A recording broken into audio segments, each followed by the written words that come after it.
So hey guys, today we are here to talk to you about some of the worst mistakes that buyers can make in today's market. So as we all know that this is a super tough market and it's very competitive for buyers. And you've got a lot of things that you have to be careful of while you're out looking for a house. Absolutely. And I don't work with a whole lot of buyers, but I have some great stories about buyers that I have worked with, and you're going to love this.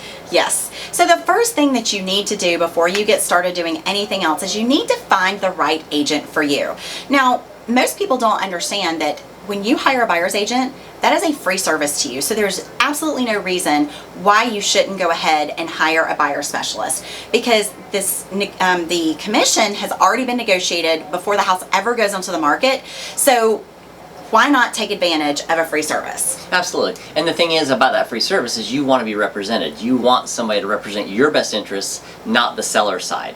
And by doing that, you have an agent who's got lots of experience who says, well, typically in today's market, this is what's expected, this is what's expected, and this is what's, and they know how to keep you within a framework that'll help you to be successful in getting that offer accepted. Absolutely. Yeah.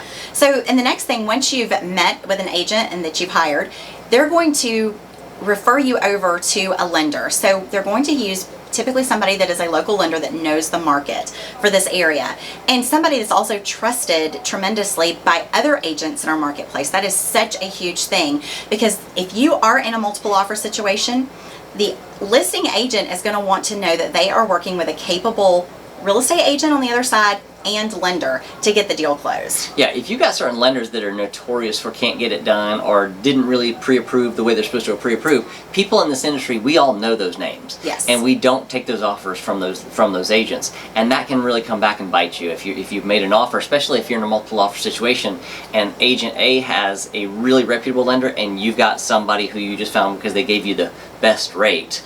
Right. All of a sudden your offer's not getting accepted and you're trying to figure out what you're doing wrong.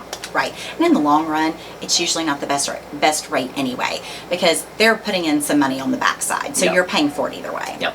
The biggest mistake I see, because I'm a listing agent, I see a lot of this.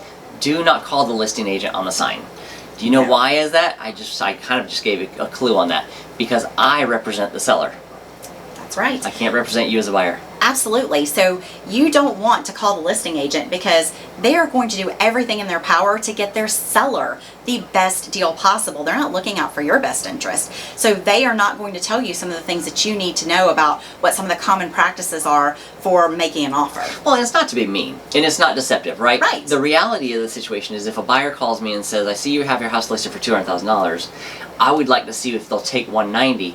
I literally cannot answer that question. Right. They're asking me, like, would they take less? My interest is in the seller. I can't do that. We have a legal binding contract with a seller that we are stating to them that we are going to look out for their best interest. That's right. And telling a buyer that they can get a discount on the property is not looking out for the seller's best interest at all. That's exactly right. So, okay, talk about what happens in the lending process when somebody goes out and buys a car the week before closing. So great story from a closing attorney up the street.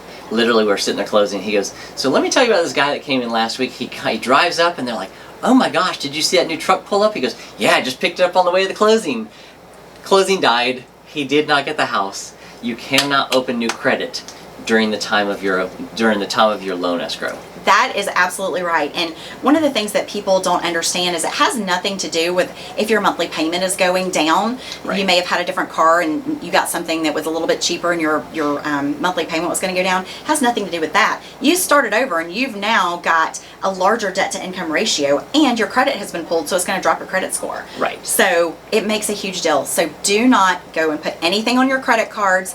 Do not go buy cars. Do not do anything until you close the deal. Absolutely. So if you guys are looking for an agent that can help you through this and maneuver through this buying process, we have a whole team of experts on our team. And what we'd love to do is be able to educate you through this process so you can make great decisions, because when you make great decisions, we're all happy, and we'd love to make people happy.